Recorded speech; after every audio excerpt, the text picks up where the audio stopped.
Ahora, perfecto. Y os decía, ¿no? De volver a ver a alguno de vosotras y de vosotros, y además de compartir, ¿no? Un poco esta charla, que en verdad esta charla forma parte de una reflexión que en unos meses, espero a 4 meses, se verá publicada en un libro, el que está trabajando el último año, que tiene que ver con algunas de las preguntas que llevo años también haciéndome, bueno, pues también desde el punto de vista de la reflexión, más desde el análisis político y que tiene que ver sobre todo con cuestiones vinculadas a la izquierda, la identidad de la izquierda y lo que tiene que ver también con, bueno, pues algunas preguntas que ahora veremos y algunos ejes de reflexión, ¿no? No es el contenido del libro, digamos, pero sí que son cuestiones que están vinculadas a ese contenido y que son cuestiones además en las que, bueno, de alguna u otra manera también me intentaré seguir trabajando en los próximos años, porque, bueno, considero que son cuestiones, lógicamente, que están inacabadas, que siempre van a estar en construcción y que además todo lo que tiene que ver con construcción de identidades, pues hay que entenderlo como algo dinámico, que va variando y que precisamente, bueno, pues en tiempos tan turbulentos como los que vivimos, pues va a ser fundamental también siempre ir acompañándolo con esa reflexión. Fijaros que, bueno, aquí he puesto, seguro que estáis familiarizadas y familiarizados con estas imágenes, ¿no? De los últimos tiempos, del ICE, de, bueno, la policía al final, ¿no? Por decirlo de alguna manera, migratoria de Estados Unidos.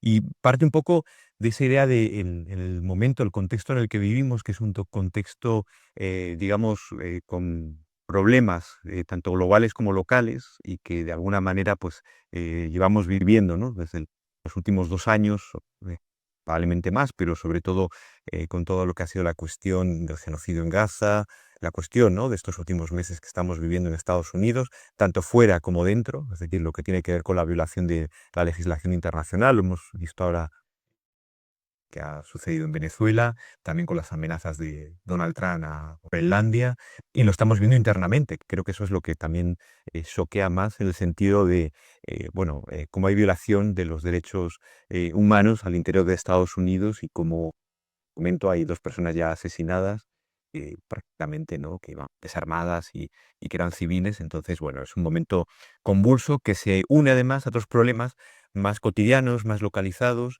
que tienen que ver con día a día, la cotidianidad, que tiene que ver sobre todo con cuestiones vinculadas a la crisis de vivienda, que es probablemente uno de los grandes problemas que afectan a muchas partes del mundo, de las sociedades, por lo menos a nivel europeo, a nivel también de Estados Unidos, América Latina, que tiene que ver también con cuestiones vinculadas a la privatización del espacio público. Esto tiene que ver también muy vinculado a algunos procesos que se están dando en las ciudades, ¿no? Tienen que ver con, bueno, pues el turismo masivo, formas nuevas de construir ciudades, ¿no? Más orientadas sobre todo pues a privatizar, ¿no? Lo que tendría que ser también espacio público y falta muchas veces de imaginación, digamos, desde las propias políticas públicas o cuestiones que tienen que ver también con, vinculadas más con bueno, pues eh, con elementos de recortes, sobre todo en sistemas de previsión, provisión, como ha sido sobre todo el sistema de salud y el sistema de la educación, ¿no? Vivimos prácticamente también un proceso de recortes importante de cuestiones públicas que no es nuevo.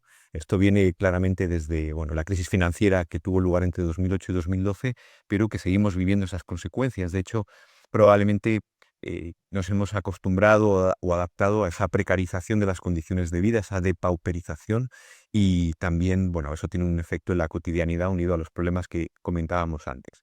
Digamos que con este contexto me parece importante empezar también planteándolo.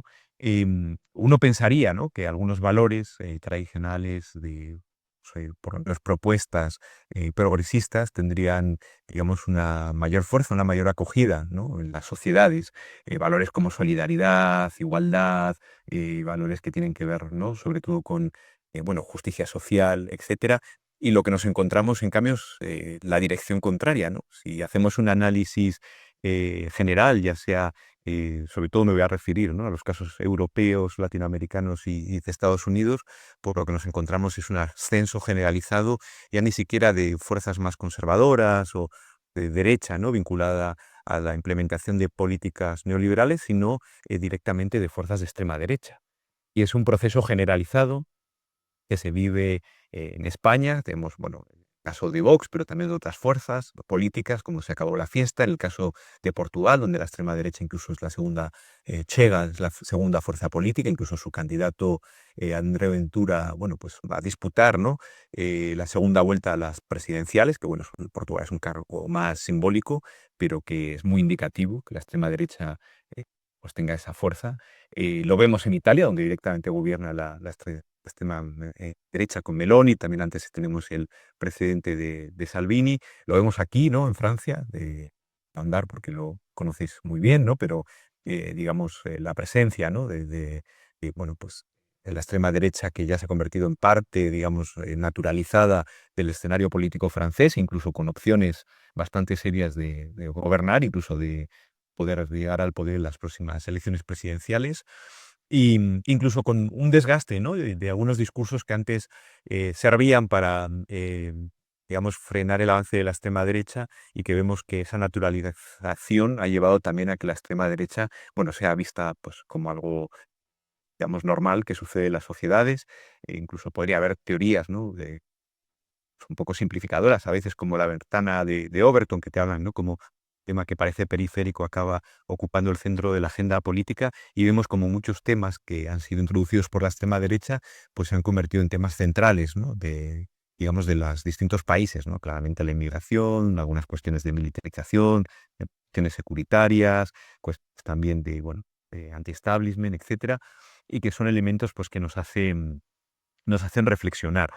Em, a partir de ahí, claro, la gran cuestión es, em, bueno, pues pensar por qué la izquierda no, y las fuerzas progresistas o las propuestas progresistas no consiguen, digamos, tener ese poder de atracción y poder realmente tener proyectos de mayorías estables, ¿no?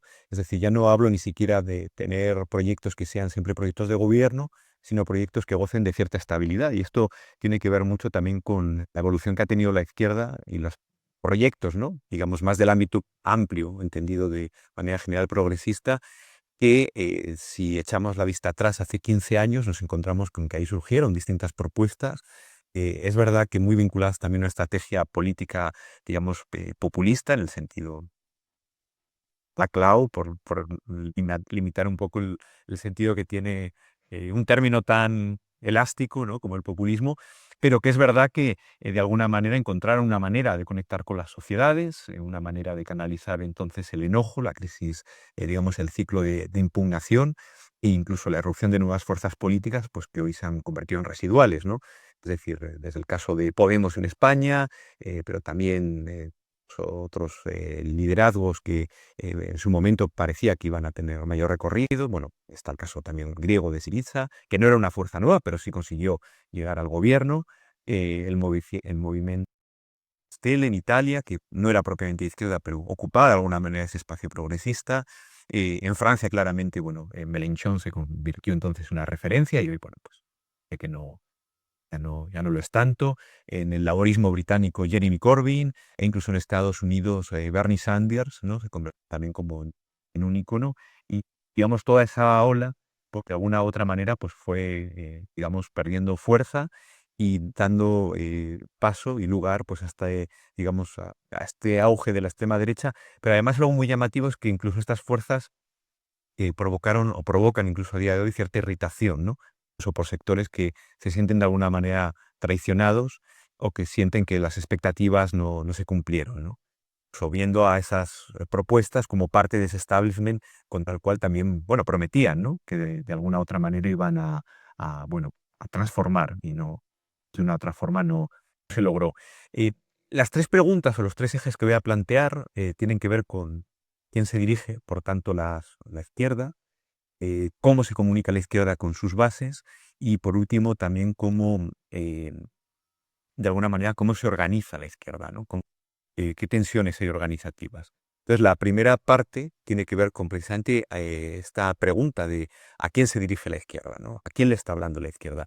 Y esto no es un asunto menor, porque hay algo que nos encontramos, esta es una imagen de Berlín, pero podría poner probablemente imágenes de aquí en Francia, imágenes en España, imágenes en Italia, imágenes en Portugal, imágenes prácticamente, ¿no?, en muchos lugares, por no hablar, por supuesto, de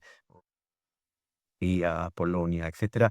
Y la cuestión es que el hecho que nos encontramos es que una parte importante de sectores tradicionalmente más vinculados a la izquierda y sectores populares, clase trabajadora, sectores agrarios, nos encontramos con que son las nuevas bases incluso de la extrema derecha, ¿no? Aquí en Francia, pues, lo sabéis bien, ¿no? Cuando surgen, en traducción español, chalecos amarillos, ¿no? Los franceses y eh, la izquierda tarda, ¿no?, en reaccionar, tarda en conectar con ellos, y es más, yo diría que el rédito, probablemente electoral, bueno, va más hacia Marine Le Pen y hacia fuerzas políticas que consiguen conectar mucho mejor con sus demandas, y eso sí que es un primer elemento de reflexión. Esto tiene mucho que ver, esto es un hecho, ¿no?, un fáctico, pero tiene también mucho que ver con el cambio del sujeto en la izquierda. La izquierda, y esto no es una cuestión nueva, es una cuestión de hace décadas incluso, podríamos situar claramente, sobre todo, bueno, claramente caída de la Unión Soviética, del muro de Berlín, la crisis, ¿no?, digamos, más de la izquierda, una crisis que de alguna manera pareciera que con, digamos, esa corriente de izquierda populista que antes decía, parecía que volvía como a enganchar, volvía como a generar esa expectativa, esas bases, pero que detrás de todo lo que hay es un trasfondo en que el sujeto al que se dirige la izquierda ya no es único. La izquierda tuvo un sujeto muy claro, ese sujeto obrero, el proletariado, que es un sujeto construido, ¿no? Era mucho más complejo porque además dejaba fuera muchas realidades de identidades, el tema de género, el tema, digamos, de la complejidad que había detrás, pero como conceptualización tenía ese proletariado y la izquierda se dirigía a ese proletariado que además tenía espacios propios de socialización y espacios donde de alguna manera, bueno, se construían subjetividades, ¿no? Eso se perdió, sobre todo no solo por la caída de, digamos, ¿no?, del muro de Berlín o del telón de acero que comentábamos, sino también se perdió por el cambio en el mundo del trabajo. La cuestión es que la precariedad que iba acompañada al movimiento obrero no es una precariedad que ya ha concluido ni terminado. Al contrario, lo que nos encontramos en ocasiones es que esa precariedad se ha incrementado. Nos encontramos es que son nuevas precariedades, mucho más fragmentadas, pero ya sin un sujeto único. De hecho, los mediadores tradicionales, ¿no?, no solamente los partidos políticos, sino los sindicatos y hasta los propios medios de comunicación, vemos que están en crisis. Hay una crisis profunda porque esa mediación ya no responde, ¿no?, a los códigos y cánones a los que estábamos acostumbrados. Em, entonces es una tarea importante de la izquierda el intentar volver a reconectar, volver a conectar con esas demandas. Ahí claramente hay un problema de que no está conectando con esas demandas, que sí está conectando en cambio otras fuerzas, ¿no?, que podemos llamar extremistas, iliberales, rupturistas, etcétera, pero que la izquierda no encuentra la manera. Y además, y esto es también otro elemento que es importante, entender que bajo esta fragmentación, el problema y entender las distintas demandas es no caer a veces en algunas limitaciones como contraponer, ¿no? A veces se da dentro de la izquierda un debate entre, digamos, sectores más materiales y sectores más identitarios, ¿no? Lo que, bueno, un poco vulgarmente podríamos hablar como la izquierda woke y la izquierda rojiparda, que al final acaba generando un enfrentamiento dentro de la izquierda, en vez de intentar articular distintas demandas, intentar o hablaremos un poco de construir identidades inclusivas, lo que vemos es que acaban entrando en dinámicas y reproduciendo dinámicas con debates de otras épocas o con debates que incluso vienen muchas veces alimentados por la propia extrema derecha. Entonces, bueno, eso es uno de los elementos, digamos, importantes y claves. Claro, hay riesgos en este intento, ¿no? Sobre todo porque el hecho de intentar llegar a todas las demandas, pues hace que también, bueno, pues, pueda también fragmentarse la izquierda, pero también al mismo tiempo nos da pistas de que quizá esos proyectos progresistas deben de pensarse de una manera mucho más amplia y mucho más transversal.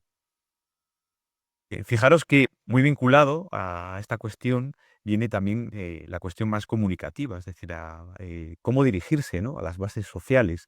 Y esto antes lo, ya la referencia de hace década y media, cuando se parecía que la izquierda había encontrado, las propuestas populistas de izquierda habían encontrado la manera, ¿no? Y era un lenguaje que era un lenguaje de impugnación, un lenguaje de época, un lenguaje que permitía de alguna manera canalizar la indignación que se daba en las calles, pero que sin embargo encontramos que 15 años después eso ya no canaliza. De hecho, cuando incluso escuchamos ese lenguaje, vemos que es un lenguaje extemporáneo, es un lenguaje que no funciona más, ¿no? Operativamente para la izquierda.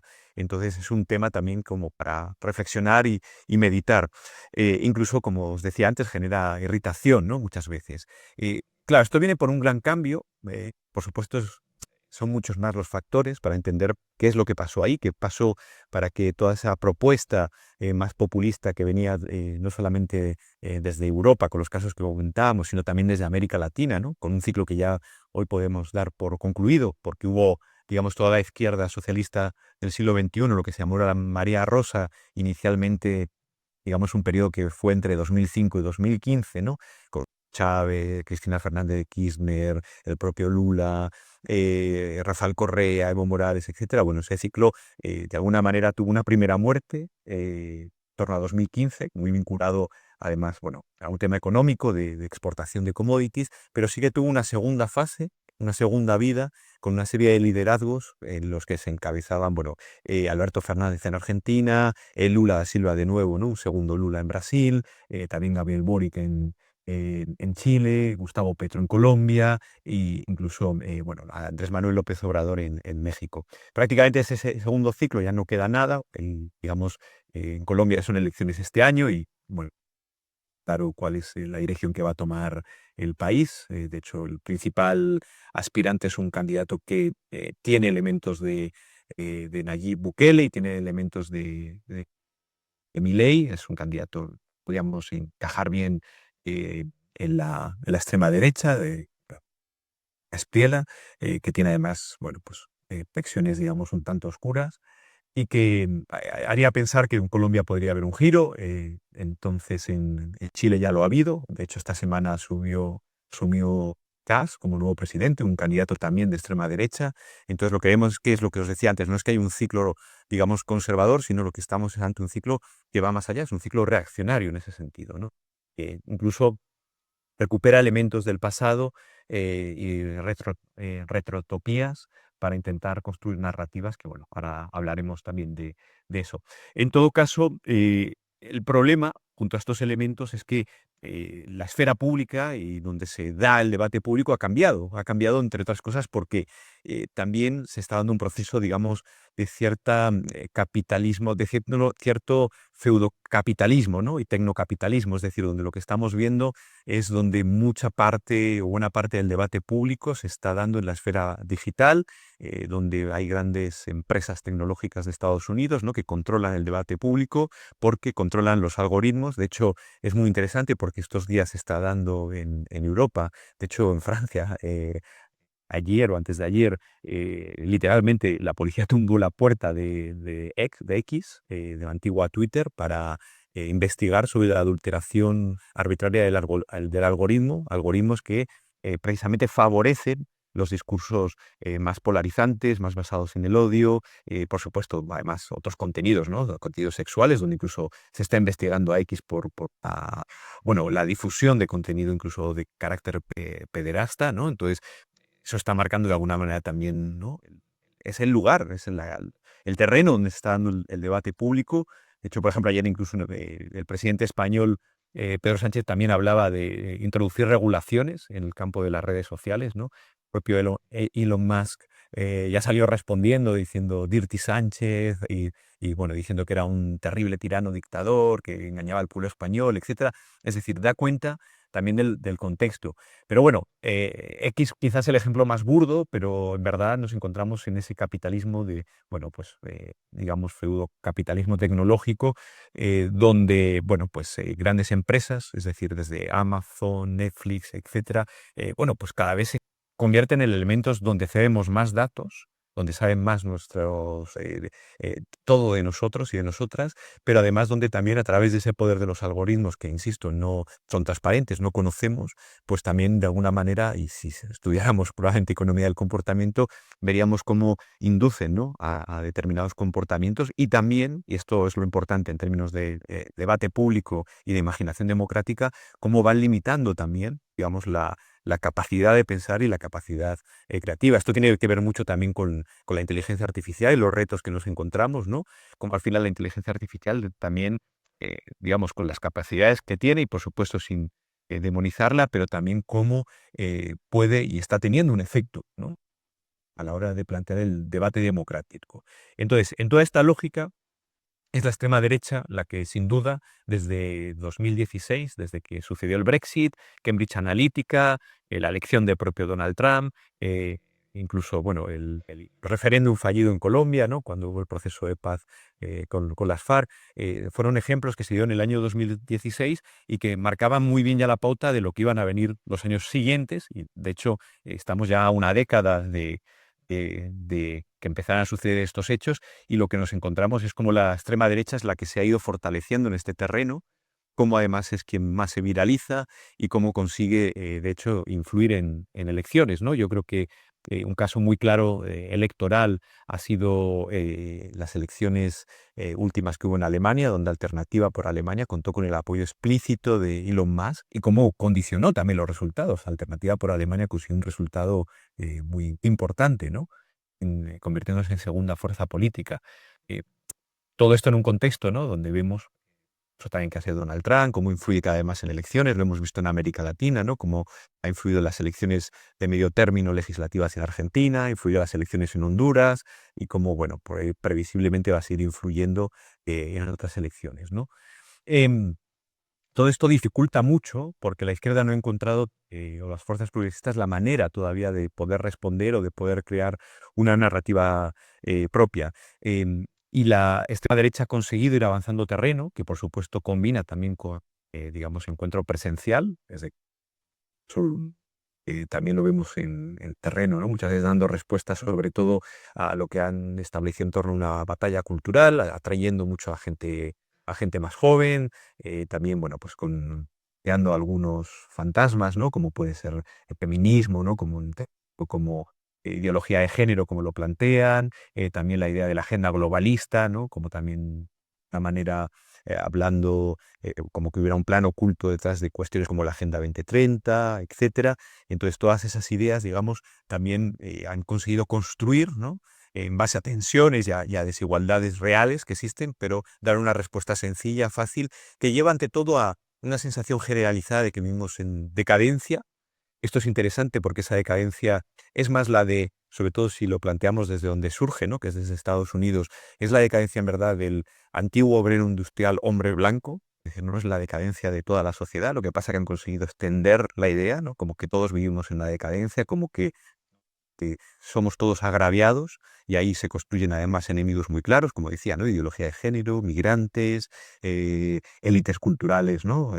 Se asocia lo progresista como una élite cultural que además, ¿no?, como que, bueno, vive de manera holgada, diríamos. Entonces son elementos también que ha sabido construir, ha sabido generar muy bien.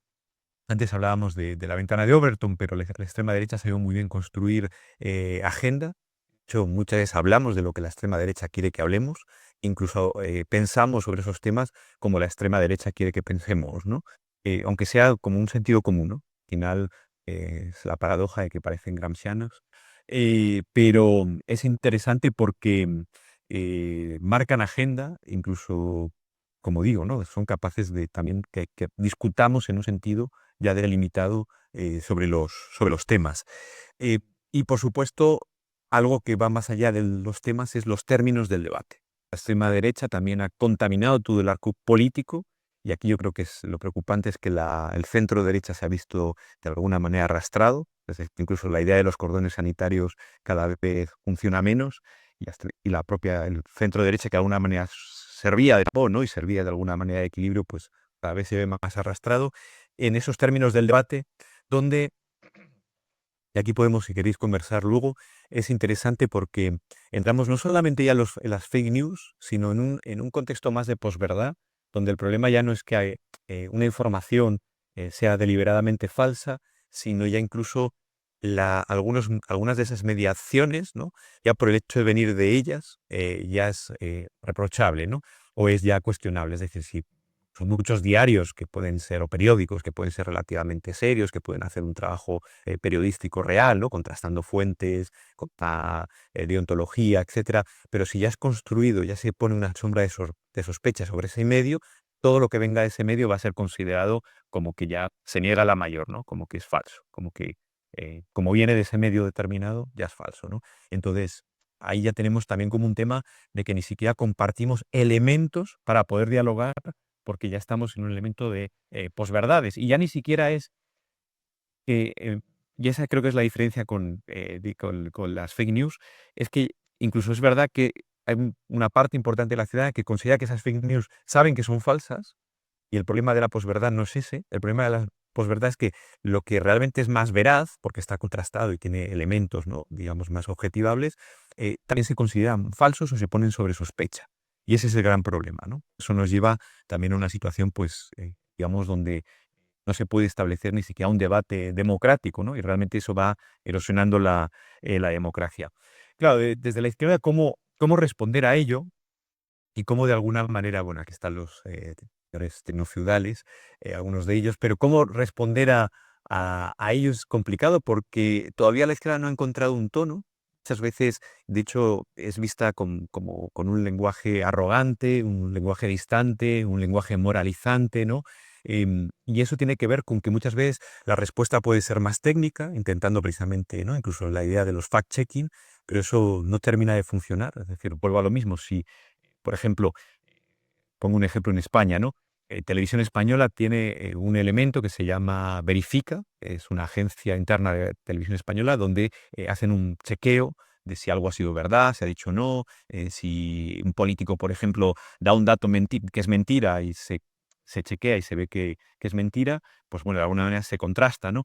Pero como es Televisión Española, por poner ese ejemplo, pues ya, digamos, en esa posverdad ya directamente dice, no, esto es Televisión Española, está controlado por el gobierno, por tanto es mentira.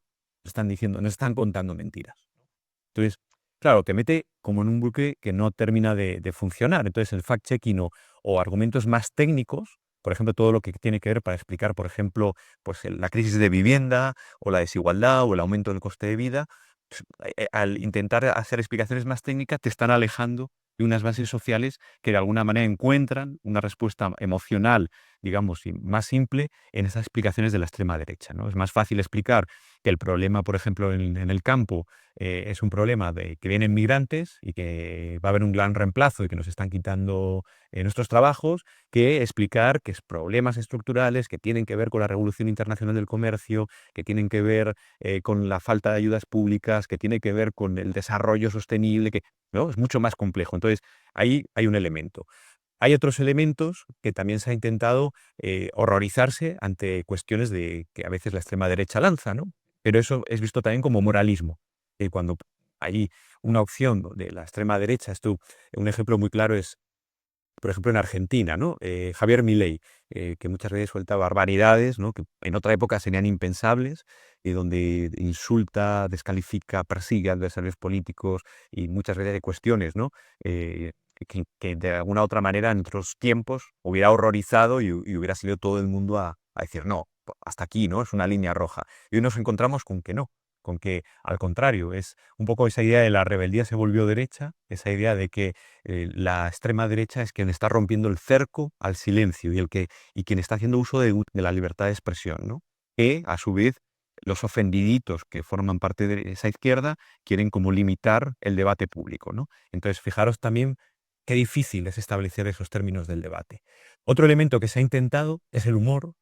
De hecho, en la campaña de Trump, no sé si os recordáis que hubo un vídeo que era, bueno, Trump dijo en un momento que los haitianos se comían las mascotas, los perros, y se comen los perros y tus gatos, ¿no? Entonces hubo una canción que era They Eating the Cats y se hizo viral, ¿no? Con una musiquita, una canción. Y está muy bien, porque es verdad que eso genera, digamos, como una idea más burlona, los memes, etcétera, ¿no? Donde, por cierto, la propia extrema derecha se mueve muy bien haciendo memes. Sin embargo, también al final es muy de nicho, es decir, acaba alimentando a las propias personas que ya están convencidas, ¿no? Y eso es un problema. Alguna otra estrategia que tiene que ver más con pasar al ataque e incluso, bueno, jugar el mismo juego de la extrema derecha. De hecho, hay el caso del gobernador de California, Gavin Newsom, que él usa, a la hora de tuitear, usa el mismo estilo de Trump. Usa las mayúsculas, usa, ¿no?, un estilo más agresivo, que también, bueno, pues a veces, de hecho, las últimas elecciones en España, el propio Pedro Sánchez remonta relativamente la elección pasando al ataque y también usando bueno, una estrategia que sigue usando, ¿no?, desde el propio gobierno, de polarizar y de intentar, bueno, pues entrar en el cuerpo a cuerpo con la extrema derecha, ¿no? El problema de eso es que al final, claro, acabas también profundizando y acabas reforzando un poco a la extrema derecha, porque acabas de alguna manera alimentando esa polarización que no es solo política, sino que es más afectiva, es más emocional, ¿no? Entonces también te dificulta para el día después intentar construir sociedades, ¿no?, que tengan como referencia un contrato social común y por tanto para poder tener, bueno, unos imaginarios de un nosotros común, poder hacer ciertas políticas públicas, etcétera, ¿no? Eso es, digamos, otro de los problemas. Y el tercer eje, pues, tiene que ver con cómo se organiza la izquierda, ¿no? Bueno, aquí he creado una imagen, voy a decirlo con inteligencia artificial, por eso, bueno, también para ver cómo con la inteligencia artificial también se puede hacer algunas cosas, eh, y que tiene que ver con la organización de la izquierda, ¿no? La dificultad de organizar. Fijaros que antes hacía referencia a esos proyectos, ¿no?, que surgieron en el ciclo de impugnación y cómo buena parte de esos proyectos hoy están, digamos, prácticamente en ruinas o en una crisis muy profunda o convirtiéndose, ya han pasado de ser fuerzas que aspiraban a gobernar y a ser mayoría a ser fuerzas minoritarias, ¿no? El caso de Podemos en España es muy claro. En un momento incluso TIS le dio como la estimación de voto como la primera fuerza política, incluso haciendo un sorpaso, ¿no?, al PSOE, y hoy en día pues pelea por tener un 3-4%. Pues, y a Podemos han surgido varias fuerzas políticas, se han ido dividiendo. Entonces, estos años dejan reflexiones que la izquierda tiene que abordar también organizativamente, tienen que ver con la tensión entre ser movimiento y ser partido. Si se habló mucho de la idea de los partidos movimiento, hoy ya no se habla tanto, entonces eso es interesante, la idea de si hay que crear nuevos partidos, si estos partidos deben surgir a partir de los movimientos, si los movimientos deben de ser autónomos. Entonces es una tensión organizativa que existe. Otra tensión es si incorporarse o no a frentes populares, ¿no? En Francia, bueno, habéis tenido una experiencia fallida en torno a los frentes populares, ¿no? Pero de nuevo, ¿no? O sea, frentes electorales, pero frentes que luego terminan, ¿no?, cuando se pasa a la actividad, por ejemplo, parlamentaria. También reflexiones que tienen que ver eh, precisamente con, bueno, pues con el pluralismo interno y en cómo manejar el disenso dentro de estos espacios, ¿no? Porque lo que nos encontramos es que muchas veces el disenso lo que lleva a lugar es a la creación de nuevas organizaciones. En vez de manejarlo internamente, es como un juego de suma cero. Quien gana dentro, gana todo, y parece que los que presentaron otro proyecto alternativo dentro incluso de un propio partido acaban saliendo y acaban formando otro partido, ¿no? Y eso es otro problema, que tiene que ver también mucho con los liderazgos. Fijaros que antes, cuando he hablado de ese ciclo de impugnación, todo estaba referenciado a liderazgos, ¿no? Jeremy Corbyn, Melenchón, Pablo Iglesias, Alexis Tsipras, Evo Morales, Correa, es decir, ¿no? Por cierto, todos, bueno, quitando el caso quizá de Cristina Fernández de Kirchner, todo hombres, ¿no? También muy indicativo la masculinidad del poder, ¿no? Em, entonces, también eso hace pensar, ¿no?, si hay que apostar más por liderazgos colectivos, otra forma también de estrategia política y de comunicación política, donde, bueno, el liderazgo es verdad que un liderazgo carismático puede conseguir cierta adhesión, pero también encontramos que luego internamente genera, bueno, pues un poco aquella ley de hierro de la oligarquía de la que hablaba Mises, ¿no?, de más de un siglo, donde al final acaba siendo algo totalmente vertical y, bueno, que provoca estos problemas internos. Y luego, una última cuestión organizativa eh, tiene que ver con qué sucede cuando llegas a las instituciones también. Es decir, muchas de estas fuerzas, y lo vimos, ¿no?, con las fuerzas de impugnación, que cuando llegan a las instituciones, por un lado, tienen una suerte de camisa de fuerza, donde no pueden llevar adelante reformas. Esto pasó de manera muy explícita en Grecia, con Syriza, donde no pudieron llevar adelante ninguna reforma. Es más, la troika, llamada troika en aquel momento, que estaba conformada por bueno, el FMI, el Banco Central Europeo y la propia Comisión Europea, pues, bueno, pues pidieron la cabeza del entonces ministro de Economía, Yanis Varoufakis, que tuvo que dimitir, y incluso con un referéndum que había apostado por una dirección política, pues al final, y no pagar la deuda, pues al final Grecia perdió el pulso y tuvo que pagar la deuda, hacer una reestructuración económica y, bueno, pues ir adelante con el plan planteado previo a Syriza, que, bueno, finalmente llevó a que, claro, Syriza luego fue perdiendo fuerza y perdiendo, pues, el gobierno y el poder, ¿no? Y la llegada a la ciudadanía, porque, bueno, al final se convirtió en un mero gestor también, y eso, otro de los problemas, ¿no? Eh, claro, la cuestión entonces ahora es, bueno, pues, entonces, ¿qué, no? ¿Qué hacer, no?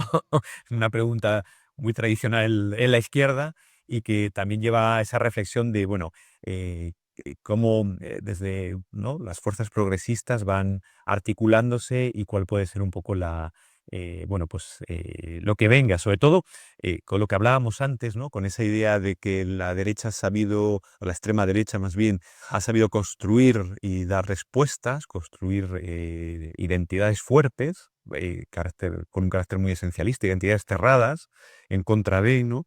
Pero que también al estar construidas en contra del otro, pues también genera mucha adhesión, sobre todo en momentos, ¿no?, de sentimiento de agravio, como decía, ¿no? Vivimos una sociedad que yo creo que incluso más que de enojo, que era lo que probablemente sucedió años atrás, vivimos más una sociedad de agravios, ¿no? Donde nadie o todo el mundo considera que no tiene lo que merece frente al resto, ¿no? Bueno, podríamos hablar incluso de otras teorías vinculadas a esto, pero de Huysman incluso, etcétera, pero de alguna manera es lo que sucede hoy en día. El auge también de las retrotropías, que hablábamos antes, ¿no? Y la vuelta al pasado, a cierta nostalgia, a ciertos referentes, ¿no? No es casual, bueno, que sobre todo en América Latina, por ejemplo, Cass llega con algunos referentes incluso de dictadura de Pinochet, Milei relativiza la dictadura militar argentina, el caso de Bolsonaro fue claro, ¿no? También reivindicando la dictadura militar en Brasil y, bueno, y nos lo encontramos en Europa, ¿no? Es decir, de alguna otra manera también algunos referentes de mano dura, algunos referentes que tenían que ver, bueno, España, ¿no? Retomar algunos referentes también del pasado, etcétera. Entonces, bueno, todo esto contrasta, claro, con la dificultad de la izquierda para crear esas identidades y esas narrativas que inevitablemente debieran pasar, ¿no?, por responder y construir identidades, pero claro, tienen que ser identidades no cerradas, sino identidades que den cabida a lo que hablábamos antes, ¿no? Eh, a muchas otras identidades, es decir, una meta identidad casi que permita conectar lo material con lo posmaterial, que permita además, de alguna manera, que en base, ¿no?, a cuestiones pues más basadas sobre todo en desigualdad, justicia social, permitan, ¿no?, ver esos elementos comunes y entender más elementos de interseccionalidad, que eso favorecería, ¿no?, de alguna manera el, el crear estos elementos y que tiene que ver con dar respuesta en dos velocidades, ¿no? Una forma. Una velocidad más rápida y una velocidad más slow, más lenta. La rápida porque se necesita dar respuestas también urgentes a esas urgencias que hablábamos al comienzo, ¿no? Es decir, de nada va a servir construir identidades de izquierda si no son identidades que se construyen dando respuesta a la carestía de la vivienda, a la depauperización de las condiciones de vida, a las desigualdades, etcétera, ¿no? Es decir, a la cotidianidad, a los problemas de movilidad, a los problemas, etcétera. Entonces, es como respuesta rápida en ese sentido. Y luego una respuesta más lenta, que pasa por ir construyendo elementos, ¿no?, de cultura popular. Es decir, es como que pasáramos de un populismo de izquierdas a una cultura popular de izquierda, ¿no?, donde se vayan construyendo referentes comunes. Aquí hay todo un debate, es un debate que es muy interesante, que se puede abrir sobre incluso figuras, ¿no? El mundo ha cambiado, en el sentido, yo creo que la izquierda tiene también que asumir que el mundo ha cambiado y que tiene que encontrar nuevos referentes, pero incluso A veces puedes crear un referente mucho más potente, figuras incluso del pop, ¿no? En su momento Taylor Swift se convirtió, por ejemplo, en una imagen en contra de Trump y eso puede generar incluso mayor adhesión y movilización. Digamos que algunos referentes pasados, ¿no? Pues que no interpelan, ¿no? Ya no evocan nada, es decir, si hablamos a veces del no pasará, de las barricadas, etcétera, eh, no conecta ya con la generación actual, ¿no? De alguna manera son referentes que, en todo caso tendrían que ser adaptados, ¿no? A la cultura, más popular de hoy. Entonces, yo creo que hay un campo por explorar muy importante y querría cerrar, con 2 ejemplos, ¿no? De algo que ha sucedido y que está sucediendo, que de nuevo creo que hay que tomarlos con prudencia porque, de nuevo, si no entramos en esos liderazgos, vinculados a una persona, pero que creo que deja algunas cuestiones interesantes más allá del propio líder, ¿no? De Mandani en Nueva York o de Zach Polanski en el Reino Unido, y que puede marcar elementos interesantes de por dónde construir, ¿no? O cómo congeniar esta velocidad rápida con la velocidad lenta y crear esas identidades. Y que tiene que ver con un poco lo que ha sucedido en el caso de Mandani, ¿no? Llegando a la alcaldía de New York, y en el caso de Polanski convirtiéndose, bueno, todavía no sabemos, pero por lo menos en esta larga campaña electoral la que ya está inmersa el Reino Unido, convirtiéndose un poco en la revelación, ¿no? Ante una campaña que ya se da por hecho que la primera fuerza política probablemente sea Reform, de Nigel Farage, de extrema derecha, ¿no? Donde el Partido Laborista se da por hecho que va a conseguir probablemente el peor resultado de su historia, donde el intento de Sultana y de Corbyn con Your Party, pues ha sido bueno, ha empezado mal, ¿no? Con una división interna. Entonces parece que el Green Party, el Partido Verde que encabeza Polanski, bueno, pues parece que es como donde están yendo, bueno, muchas miradas, ¿no? De una parte importante de electores que lo ven como una opción, digamos, de hecho es interesante, ¿no? Es como si hiciéramos un cálculo racional y mucha gente dice, bueno, yo no voto al laborismo ni tampoco a Corbyn, pero tampoco quiero la extrema derecha. Y entonces ahí el Green Party ha encontrado como ese espacio eh, progresista, ¿no? Porque sí ha ido más hacia digamos, conectando con algunos valores progresistas, entendiendo también que por ahí podía conectar. Y estos elementos pasan por, uno, conectar con los problemas cotidianos, ¿no? Lo que en inglés podríamos hablar de affordability, esa idea de, que yo creo que eso en el caso de Mandani fue clarísimo, la idea de voy a hablar de vivienda, voy a hablar de lo que cuesta comprar una docena de huevos, voy a hablar y de hecho la campaña de Mandani, si la revisáis, fue centrada totalmente en estas cuestiones. O sea, Mandani, que viene además de una corriente de socialismo democrático, y que, bueno, digamos además en Nueva York, y esto es una cosa muy interesante, el socialismo democrático tiene en torno a 8.000 afiliados, imaginaos como Nueva York, y con 8.000 afiliados consiguieron ganar una elección, ¿de acuerdo? O sea, es muy interesante porque consiguieron de alguna manera generar todo un círculo más amplio de militancia. El Partido Verde, el Green Party, es un partido que no es nuevo, pero que siempre ha sido minoritario, entonces también es una sorpresa que ahora haya conseguido ensanchar su espacio electoral y que también está apostando por eso, ¿no? Por esa idea de affordability. Tiene que ver también con un segundo elemento que es honestidad. Creo que la izquierda se ha movido en muchos tabúes y aquí fijaros, hay un elemento muy interesante em, que tiene que ver con hablar de las cosas de manera mucho más directas, más honestas, ¿no? Y aquí hay un elemento que tiene que ver, por ejemplo, con Israel. Tanto Mandani como Polanski están hablando del tema, ¿no? Calificando además de lo sucedido en Gaza como un genocidio. Fijaros que Bernie Sanders, por hablar de un antecedente de Mandani, clásico sionista. Jeremy Corbyn, en el Reino Unido, fue expulsado del Partido Laborista por considerarse antisionista, ¿de acuerdo? O sea, le hicieron todo una conspiración que encima no era cierta, o sea, Corbyn sí tenía más posturas pro-palestinas, pero no el laborismo, por tanto Corbyn fue, ¿no?, apartado del laborismo, fue expulsado. Em, y es interesante cómo, ¿no?, cómo los Ludiados hablan con esa autenticidad, ¿no?, como un elemento importante. Luego ideas muy tangibles, muy básicas a veces, pero que también permite que sean ideas que lleguen muy bien, con un mensaje mucho más simple, ¿no? Que no no entramos, no sé si sois la mayoría muy, muy jóvenes para haber visto La vida de Brian, ¿no? Pero bueno, es una película de los Monty Python clásica en la cual, ¿no? Se van dividiendo las distintas facciones y bueno, podríamos hacer muchos chistes, ¿no? Internos a la izquierda, ¿no? De discusiones ideológicas dentro de los mil trotskismos que hay, etcétera. Eh, Eso no está, es decir, es mucho más pragmático, ideas básicas, ¿no? Basadas en grandes principios.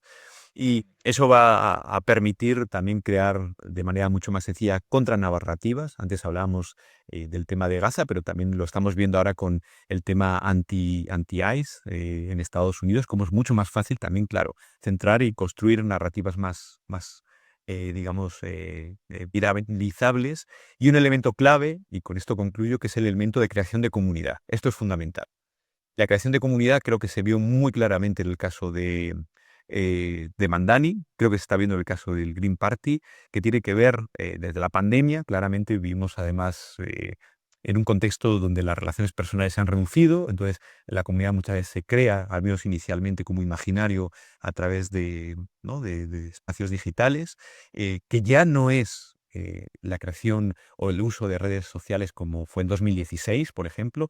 Ahora va por otro lado, y de nuevo esto la extrema derecha lo entendió muy bien, va por creación de comunidad a través muchas veces de vídeos de lives, ¿no? Vídeos en directo, donde permite chatear, de muchas imágenes, imágenes que a veces son, o vídeos, ¿no? Cortos, que no van ni siquiera acompañados con textos, que son cortos, que a veces son divertidos, graciosos, pero que te van creando comunidad. Para eso tienes que crear mucho contenido, muy prácticamente casi a diario y permitir interacción, ¿no? Obviamente, esta idea de comunidad tiene que acompañarse también luego, tener un correlato en lo presencial. De hecho, Mandani recorrió toda New York, habló con todo el mundo, pero fijaros, de alguna manera eh, fusionaba lo virtual con lo presencial. Y eso es interesante. El Green Party, la semana pasada o hace apenas 15 días también, Polanski viralizó un vídeo, ¿no? Como una especie casi de rap. Entonces, de nuevo, ¿no? Y de nuevo recorre el Reino Unido de alguna manera y intentando encontrar, digamos, que esto recuerda, es verdad que cuando el laborismo de Corbyn consiguió también un buen resultado la primera vez que compitió Corbyn, con bueno, otras figuras, Owen Jones, etcétera, digamos que surgieron en ese contexto de postcrisis, parte también de ese éxito fue que fueron tocando puerta a puerta, ¿no? Pero no consiste solo en eso, ¿de acuerdo? Porque el puerta a puerta, de hecho, ya no funciona más. La gente desconfía también porque se siente también instrumentalizada, sino tiene que ver más muchas veces con proyectos, y esto es la parte slow, con proyectos que tienen que ver más no de presencia individualizada, sino de creación de comunidad. Eso un Party creo que lo sabe hacer bien, y es interesante cómo puedo crear comunidad, ¿no? Cómo puedo, desde a veces espacios muy pequeños, ¿no? Desde huerto urbano, desde espacios que organizo algunas actividades, ¿no? Para que puedan ir niñas y niños o intergeneracionales, o, ¿de acuerdo? Entonces eso va teniendo ese correlato y genera comunidad. Entonces son dos experiencias que encontramos, ¿no? Como algunos elementos que podrían dar pistas. También creo que es cierto que, y aquí me pongo muy Carpolangi, que, bueno, la historia es muy pendular, y es verdad que ahora nos encontramos en ese péndulo, ¿no? Esa parte más reaccionaria de la historia, pero probablemente también eso eh, puede que en unos años nos encontremos que eso va girando hacia el otro lado, ¿no? Y sobre todo en la medida en que los gobiernos vayan teniendo presencia de la extrema derecha, que la extrema derecha se la empiece también a pedir, a que rinda cuentas, y cuando vean que no hay resultados tangibles, ¿no? Y que las condiciones de vida, esa affordability, no mejora, pues probablemente también empiece a haber un desgaste, ¿no? Todavía no estamos en ese punto, pero es probable que eso sea importante. Y en ese entretanto, pues probablemente las fuerzas progresistas lo que debieran hacer es no buscar una erupción inmediata, sino ir construyendo en ese slow y construyendo esa cultura popular. Así que bueno, esto que os quería contar, y muchas gracias por venir, y por supuesto ahora pues abierto a que podamos dialogar, ¿no? Y conversar.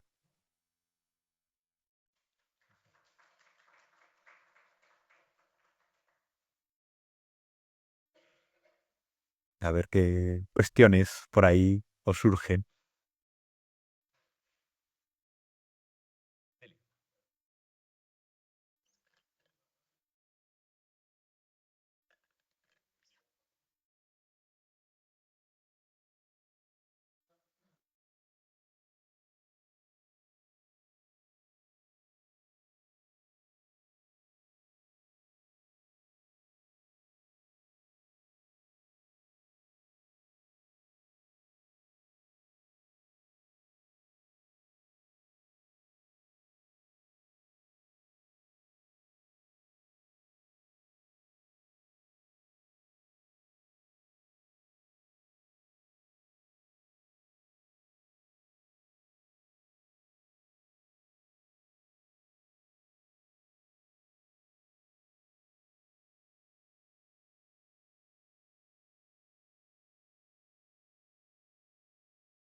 Sí, sí. No, no.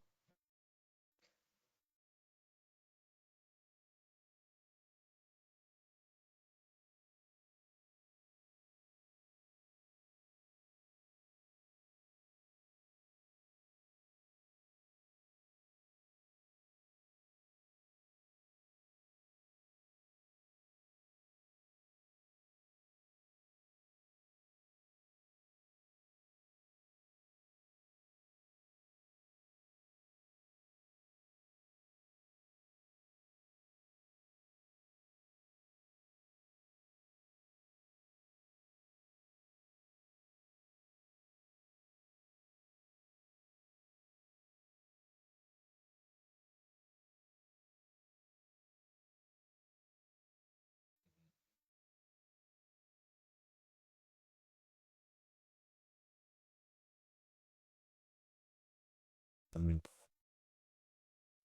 Sí, son parte de las tensiones. Yo creo que hay cosas muy, bueno, es súper interesante. Es verdad que yo, bueno, quizá la deformación de politólogo me resisto a dejar de usar la idea de izquierda y derecha, ¿no? Porque ahora sí se habla mucho de la idea de que ya no existen más los grandes relatos, la izquierda y la derecha, ¿no? Incluso, bueno, eh, sobre el propio ciclo populista se hablaba, ¿no? De hablar más de los de arriba y los de abajo, etcétera, que también es una manera de hablar de izquierda y derecha en el fondo.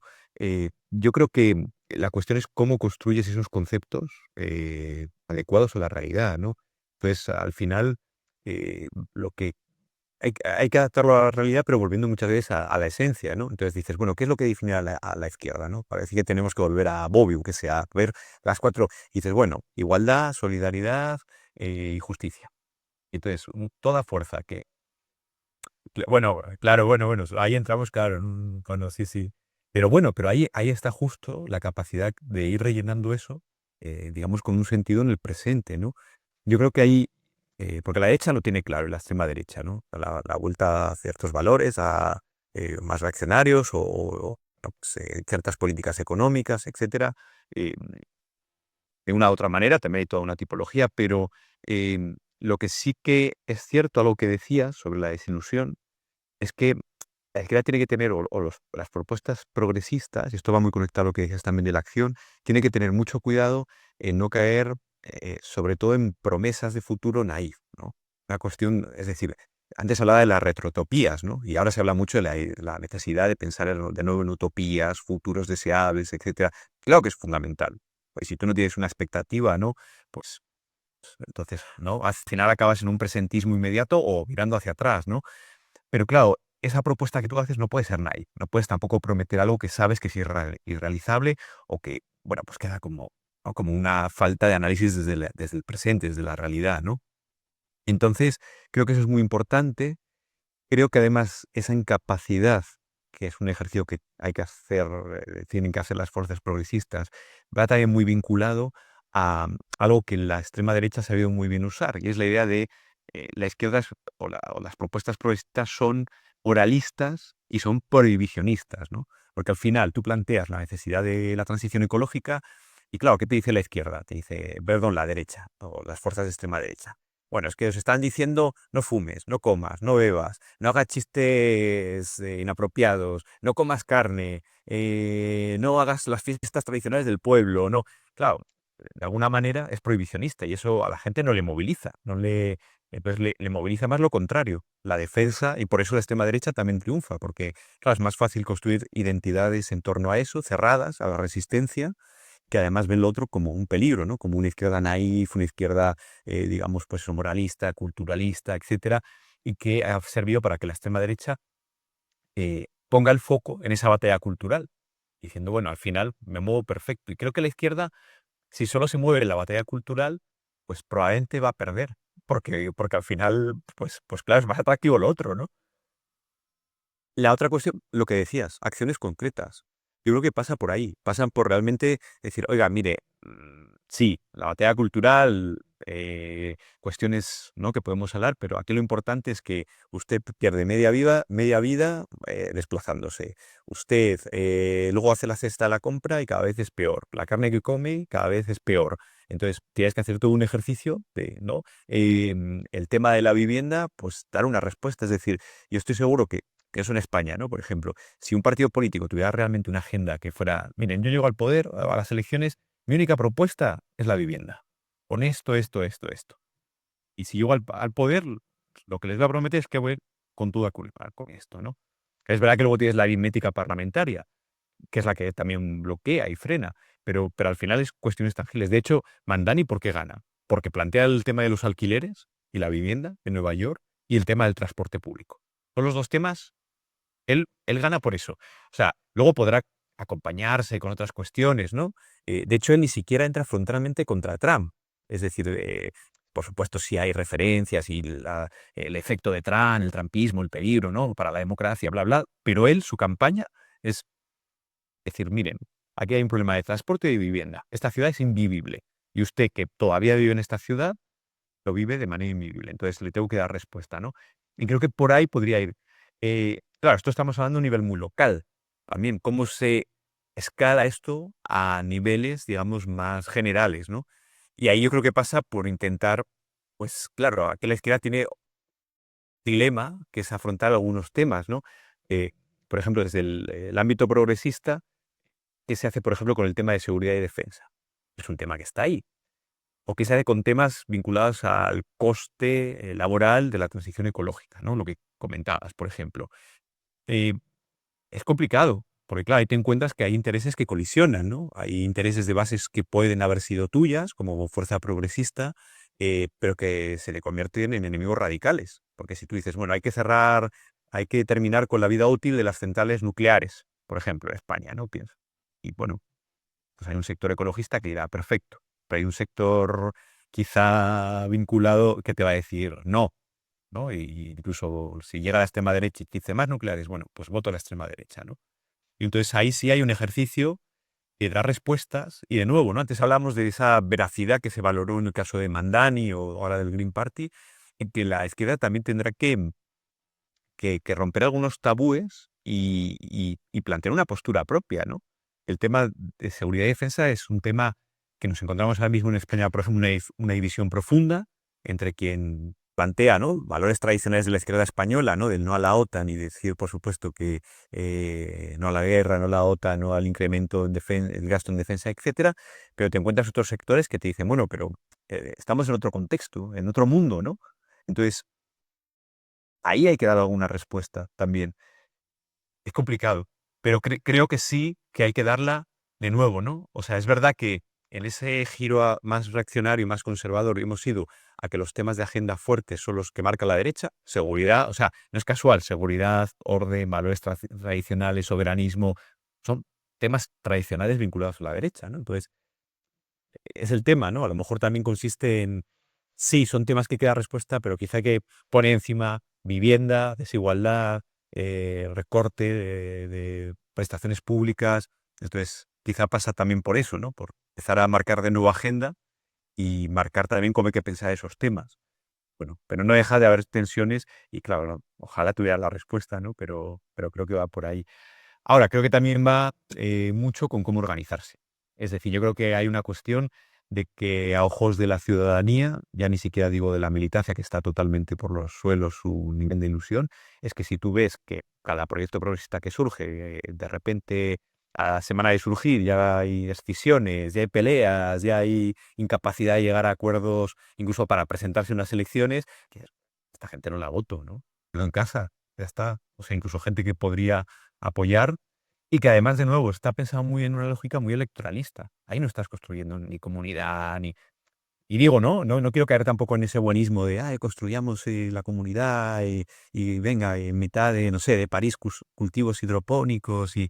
O sea, no, porque no consiste en eso, consiste en soluciones reales. Es decir, bueno, pues a lo mejor puedo pensar, ¿no? Pues que la gente pueda permitirse llenar la cesta de la compra y comer mejor, ¿no? Pero por un tema de salud pública y darle importancia. Y bueno, pues quizá hay que trabajar ahí, pero de nuevo, ¿no? Creo que ahí, claro, ahí de nuevo, ¿no? Esa tensión entre lo woke, lo rojipardo, ¿no? Pero lo woke, sabiendo que lo woke también ha sido una palabra inoculada por la extrema derecha. O sea, al final estamos hablando de la propia izquierda en términos de extrema derecha, ¿no? es un problema. Quizá también, ¿no? El otro día leí un artículo que hablaban de lo woke dentro de la extrema derecha y de la derecha, ¿no? Intentar también empezar a dividir, ¿no? Digamos, a la propia extrema derecha. Que hay divisiones también, ¿eh? Hay muchas divisiones. O sea, en España ya hay otro partido de extrema derecha que se acabó la fiesta. Dentro de Vox hay liderazgos que ya han roto internamente. Bueno, Tera Smith con Abascal. Es decir, hay ahí que, bueno, también.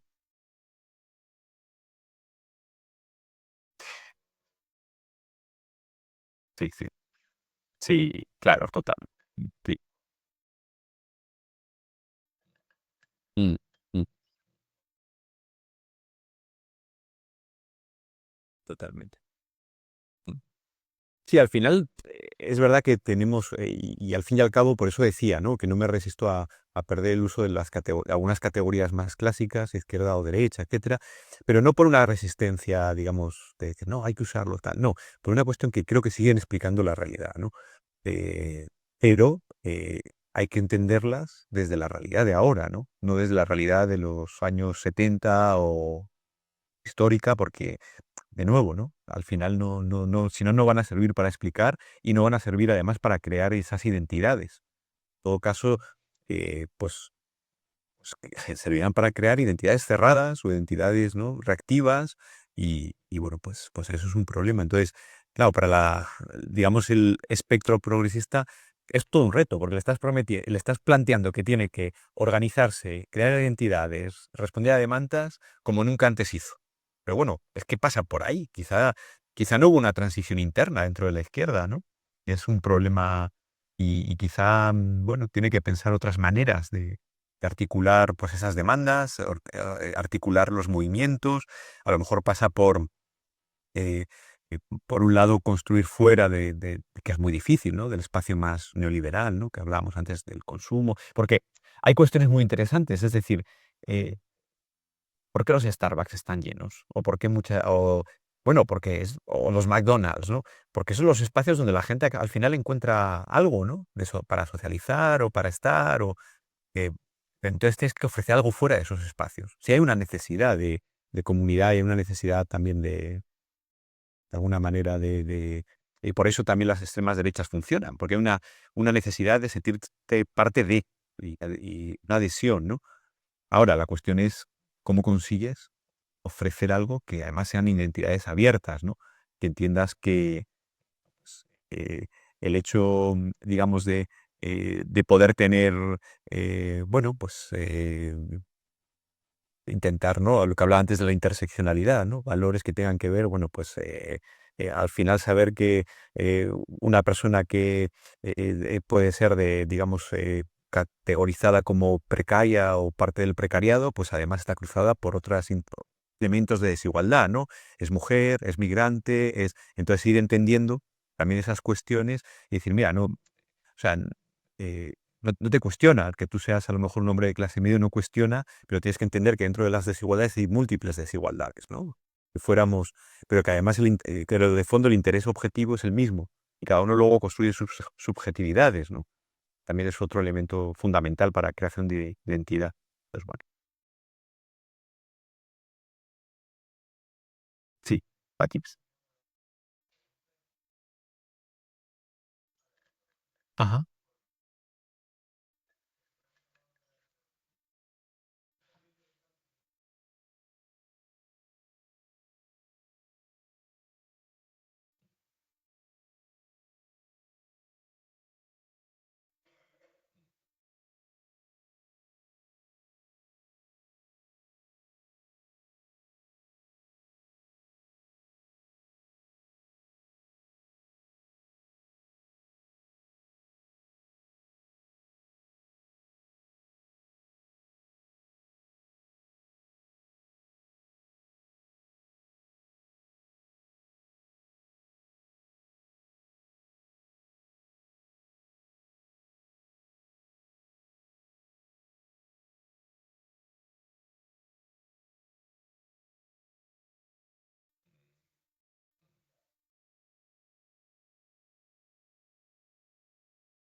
Mm,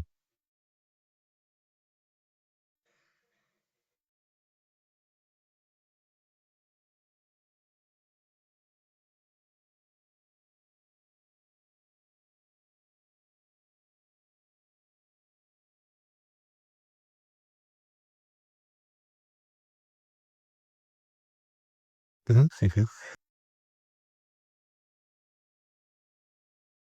Yo creo que la extrema derecha tiene una ideología clarísima, ¿no? Lo tienen clarísimo además. Otra cuestión es que te planteen, ¿no? Nosotros, pero la ideología de fondo es clarísima, tienen claro además hacia dónde van y cómo construir. Creo que no es así. La izquierda, efectivamente, creo que hay una confusión muy importante. Em, Creo que tampoco puedes solo centrarte como fueras un tecnócrata en elementos de, bueno, voy a resolver esto de manera técnica, ¿no? O sea, creo que todo tiene que ir acompañado de valores y entender que, bueno, pues si tú vas a construir una ciudad que sea sostenible en movilidad, es porque hay unos valores, ¿no? De que quieres una una igualdad en la ciudad, de que quieres una solidaridad, de que quieres, ¿no? Reducir, pues esas brechas que hay. Em, Creo que también además se necesitan ciertos imaginarios que sean más abstractos, bueno, pues volver a retomar, ¿no? Incluso grandes conceptos, ¿no? Eh, pero que tengan un correlato, sí, que tengan acciones concretas, que bajen, ¿no? A la realidad, porque si no, pues no van a sostenerse, ¿no? Que es lo que pasa. De hecho, el problema que hay muchas veces es que si no hay un correlato, lo que genera es un descreimiento generalizado, ¿no? Descreimiento de decir, bueno, ustedes me proponen cambiar el mundo y al final lo que me encuentro es que mi vida cambia, pero a peor, ¿no? Entonces, pues miren, pues yo lo que quiero es eso de nuevo, ¿no? No estar 3 horas en transporte, no comer mal, no trabajar cada vez más, no tener una división entre la vida buena y porque incluso hasta el concepto de vida, ¿no? Ya consumimos el ocio, ¿no? Trabajamos cada vez más, pero en casa, no hay como no hay una línea ya, pero además el tiempo que hay es ocio, que además nos genera ansiedad, queremos que consumir, o sea, hay como, es muy profundo en el fondo, o sea, por eso digo que hay elementos muy urgentes, pero elementos también profundos, ¿no? Que requieren también trabajar en esa dirección. Em, y comprender también, yo creo que una de las cuestiones, al final, eh, algo que ha acompañado a la izquierda más allá de la ideología es la teoría crítica. Y creo que eso es importante no perderlo. La capacidad que es un poco ¿no? Teóricos, ¿no? De la sospecha en su momento, ¿no? Ya fuera Marx, ya fuera Freud, desde el ámbito, ¿no? de la psicología, etcétera, o Nietzsche desde la filosofía, que esa sombra también de teoría crítica, de sospecha, de comprender el mundo, y creo que eso falta, ¿no? O sea, todo lo que está pasando, por ejemplo, lo que hablamos antes del nuevo tecnofeudalismo, eh, explicarlo, cómo opera y cómo funciona, ¿no? Es decir, por ejemplo, cuando se usa la inteligencia artificial estamos consumiendo cantidades ingentes de agua, por ejemplo, y el impacto de construir centros de almacenamiento de datos tiene un impacto ambiental, un impacto en la salud pública, es decir, hay como muchos elementos que hay que explicar, pero hay que explicar de manera tangible en cómo te afectan en tu vida, ¿no? Eh, y al final, pues lo que decíamos, ¿no? O sea, dices, bueno, pues cuidado porque cada vez que usas redes o posteas, le estás dando tus datos bueno, a grandes corporaciones, ¿no? Que no sabes qué uso van a hacer de ella, que están teniendo toda tu privacidad en sus manos y que incluso dejas ser dueño de tu propia vida. Entonces, bueno, eso creo que como elemento de teoría crítica habría que recuperarlo, ¿no? Es verdad que no, creo que no es momento de los grandes relatos, eso es cierto, yo creo que en el sentido de las ideologías, creo que es fruto de ese descrimiento, es fruto también de la vida fragmentada en la que vivimos, que nadie se va a poner a leer una gran obra ni a empezar a discutir, ¿no? Sobre grandes cuestiones ideológicas, pero la gente sí puede interesarse cuando, bueno, encuentra esa vía de que la afecta directamente y encuentra una explicación y creo que es muy importante. Antes lo decía Delio, ¿no? Esa frase que en verdad era la idea de preguntas complejas y respuestas simples, ¿no? Bueno, pues las preguntas van a seguir siendo complejas, pero también quizá hay que plantearlas fragmentadas para que simplificarlas y intentar hacer un ejercicio de traducción a la hora de dar respuestas. Es decir, la izquierda, antes lo hablábamos del lenguaje técnico, no puedes tampoco caer en un lenguaje técnico oscuro porque no va a llegar. Ahora, yo necesito explicarte cosas claras, ¿no? Explicarte que si tú no puedes acceder a la vivienda es porque detrás hay fondos buitres que están echando a gente de edificios para comprarlos, especular en mercados secundarios, eh, usarlos, ¿no? para, bueno, pues para el turismo, o usarlos para élites globales que se mueven ya globalmente.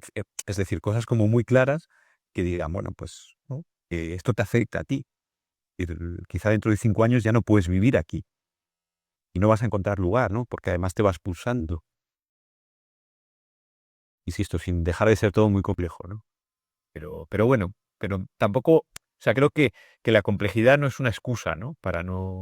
Eh, para no plantear propuestas. De hecho, lo vemos, ¿no? O sea, si no, no habría ejemplos o contraejemplos como el de Mandani o con todas las limitaciones que tienes, etcétera, ¿no? Pero bueno, son ejemplos, ¿no? Por dónde pueden ir las cosas. Sí.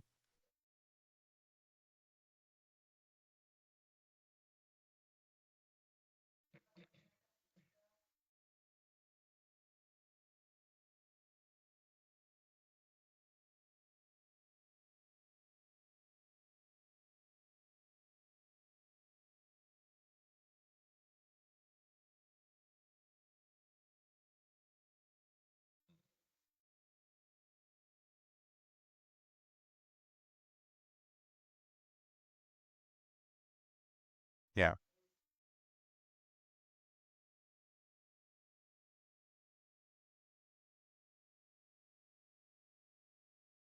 De nuevo, pasa por tener, digamos, también discursos y resultados y acciones tangibles, porque si no, no se va a sostener. Es decir, eh, no se puede empezar la casa por el tejado, y el tejado serían las ideologías, ¿no? Si las quieres así como poner como un gran...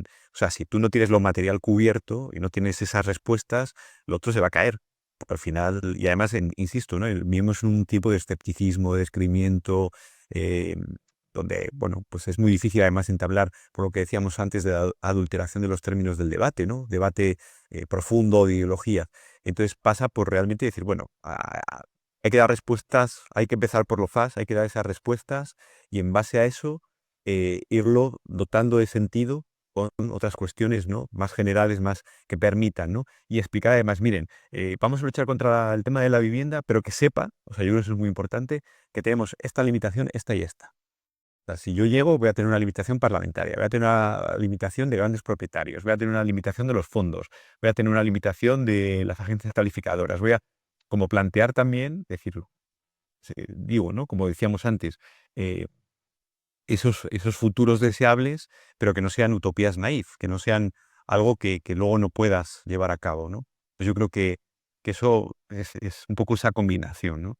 Que, bueno, y siempre pensar que cuando pensamos al final en la sociedad y las propuestas, eh, claro, pensar, eh, la mayoría de la gente, ¿no? Ese un poco es el error o la falacia en la que caemos, ¿no? Cuando vemos en entornos académicos, que claro, pensamos, ¿no? Y la gente, pues, sus preocupaciones son inmediatas, ¿no? No van a entrar tampoco en grandes debates, porque lo que interesa es la respuesta y muchas veces, ¿no? Las propias políticas. Entonces, creo que ahí la izquierda tiene que ir construyendo, de nuevo, igual que antes decíamos, la construcción desde espacios fuera del neoliberalismo, quizá hay que empezar a pensar cómo se puede desbordar la batalla cultural, ¿no? Para no acabar allí en ese ring o en ese terreno de juego donde la extrema derecha pues, te gana, porque bueno, sabe mejor, ¿no? La estrategia, cómo mover, digamos, los temas y cómo llegar viralmente.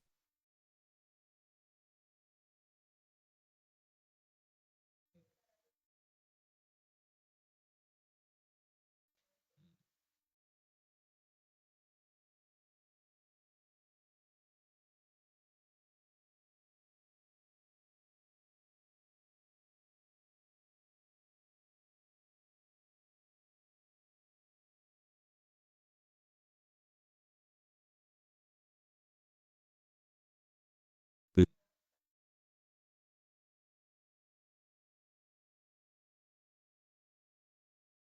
Ujú,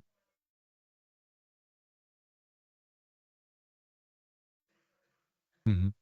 Pues yo creo que, y si vamos a incluso a sectores, a esto era hasta 35, pero a sectores incluso los de 18 a 23, 24 años, es Vox directamente la primera fuerza política. Y además de manera bastante notable en hombres, pero con una tendencia creciente también en mujeres, lo cual también es llamativo, ¿no? Como valores conservadores empiezan también a permear, ¿no? También en mujeres. En el caso de los hombres es muy claro, ¿no? Porque se ha viralizado mucho el discurso de que también, de nuevo, ¿no? Es creo que hay una buena estrategia de la extrema derecha que ha sabido jugar y también ha habido un problema por parte de la izquierda de no haber sabido explicar o dar alternativas, ¿no? ¿Por qué digo esto? Voy a poner el tema de la ideología de género, ¿no? Que yo creo que es un tema clave en los jóvenes, ¿no? Por un lado, la extrema derecha ha sabido captar muy bien la idea de te entiendo, eres agredido, no te están dando espacio, ¿no? Como, uy, quieren acabar contigo, todo se va a acabar, o sea, como una idea, ¿no? Tal, que en verdad también hay que decir, ¿no?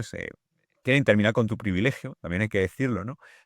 Pero por otro lado, la izquierda no ha sabido tampoco explicar, decir, bueno, es que, cuidado, el feminismo no es la contraparte del machismo, no es machismo-feminismo, no, o sea, feminismo es un proyecto para toda la sociedad, es un proyecto que quiere acabar con desigualdades, que quiere hacerte visible el origen y las raíces de esas desigualdades, que tiene que ver desde los cuidados, desde el trabajo no pagado, y además explicar, oye, ¿cómo estás tú aquí? Pues probablemente porque tu madre te cuidaba y tu madre te permitía tal, o porque tu abuela, porque, ¿no? O sea, entender y lo vinculas además a esa interseccionalidad, ¿no? Cuando, por ejemplo, Vox lanza mensajes contra la inmigración, bueno, ¿y quién está cuidando a lo mejor a tus abuelos? Pues a lo mejor es una migrante que viene de otro país, ¿no?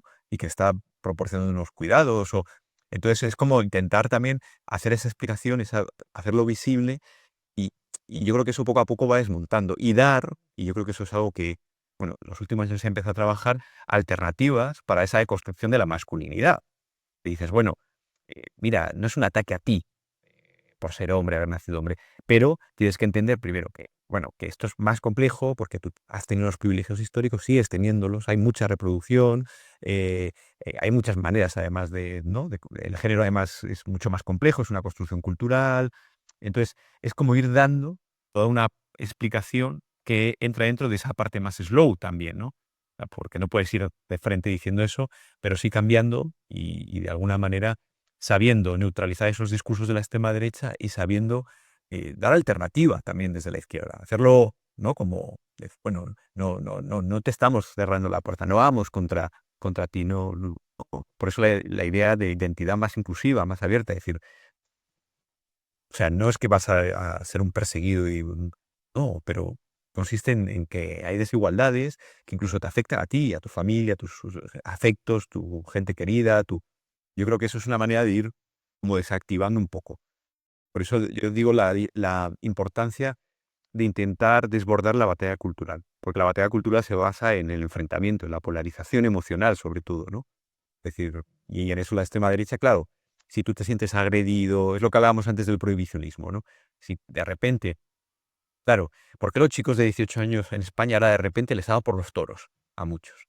De nuevo, porque sienten que es una parte de la agresión. Ya no puedo ir ni a los toros.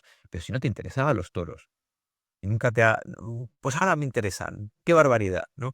Y es como, y dices, pero es ridículo, pero claro, consiste también en explicar, oye, mira, pues esto es un espectáculo que, o sea, dar una explicación y bueno, ir poco a poco también construyendo, ¿no? Un sentido común que te lleve al final a que no es que estás prohibiendo por prohibir, sino que estás regulando y vas cambiando porque, bueno, pues de la misma manera que el consumo excesivo de carne trae problemas para la salud, de que ese consumo excesivo trae macrogranjas, que en verdad al final acaba afectando a los ganaderos, ¿no? O sea, hay como toda una cuestión que si la vas explicando y vas poniendo negro sobre blanco, pues se va entendiendo mejor, ¿no? Entonces yo creo que por ahí viene. Y eso es en cuanto al contenido. En cuanto a la forma, creo que es lo que decíamos antes. La extrema derecha se ve muy bien cómo crear comunidad, entonces te la crea. Hay un montón de influencers y youtubers de extrema derecha. Entonces, quizá pasa porque tenga que haber un montón de influencers y youtubers, ¿no? También desde el ámbito de la izquierda, que empiecen a crear interacciones, comunidad, etcétera, ¿no? Con el lenguaje, porque si no lo que te puedes encontrar es que al final tienes a políticos tradicionales usando redes que no saben cómo funcionan y que no queda auténtico, ¿no? O sea, ¿por qué funciona Mandani o Polanski? Porque saben muy bien moverse en las redes. O sea, sí son auténticos en ese sentido, ¿no? Porque son parte también de una generación nueva, porque saben bien cómo. Entonces, y eso es un fenómeno bueno, pues que también te crea esa comunidad virtual que luego tiene, pues, o sea, la extrema derecha crea esas comunidades virtuales y luego hacen macroeventos presenciales que lo petan. O sea, es impresionante, ¿no? Entonces, bueno, hay que pensar también cómo responder a eso y qué se está haciendo mal a nivel también de comunicación política, ¿no? Los elementos. Sí. Eh, Ahí en esa línea de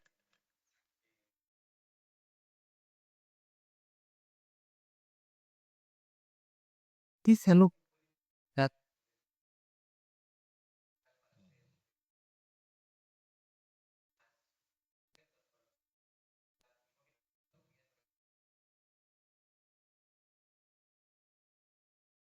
estoy a pesar de esa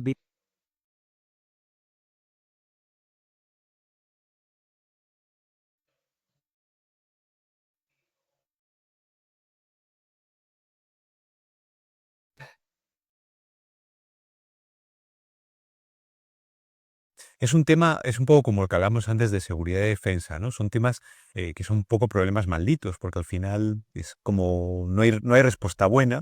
Al final te encuentras con un tema que tienes que responder muchas veces de manera inmediata. Es decir, probablemente la gente que vive en alguna isla de las Islas Canarias dirá, bueno, usted dígame lo que quiera, pero yo tengo un problema, que aquí cada día me están llegando pateras, bueno, pues, ¿no? Dentro de toda una circulación de tráfico humano. Me niego a usar la idea de inmigrante ilegal porque me parece horrible usar esa idea, ¿no? Pero sí pasa por, de nuevo, ¿no? Por nombrarlo. Es tráfico humano. Entonces, porque no son las personas que ya no son ilegales, pero sí que hay criminalidad detrás de bandas que en verdad son víctimas, ¿no? Y yo creo que pasa por empezar a explicarlo así. Entonces, eso te lleva, por un lado, a poner siempre el respeto a los derechos humanos y no perder ese foco y saber que esa persona es el eslabón más débil de toda una cadena y que es una víctima y que realmente son el nuevo lumpen a nivel global, porque son personas que están, ni siquiera, digamos, ni siquiera están en el estrato bajo, están todavía más abajo, ¿no? Porque es áreas internacionales, ¿no? Que no pueden volver muchas veces a sus países, ¿qué tal? Entonces, eso pasa por no perder el foco de eso y empezar por ahí. Y después, eso sí, claro, tienes que plantear un problema. Lo que pasa, yo creo, siendo problemas que afectan de manera local, muchas veces o localizada, pero claro, son problemas más globales. Es decir, por ejemplo, en el marco de la Unión Europea, no es un problema de Canarias, es un problema de la Unión Europea.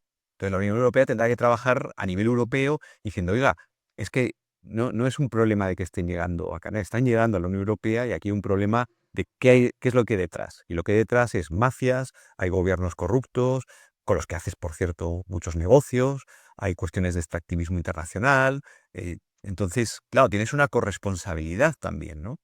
Pues yo creo que también pasa. Además, luego hay cuestiones, ¿no? De medidas de regularización, etcétera, que a veces se dice, no, el efecto llamada y tal. Y se ha demostrado históricamente que no es así.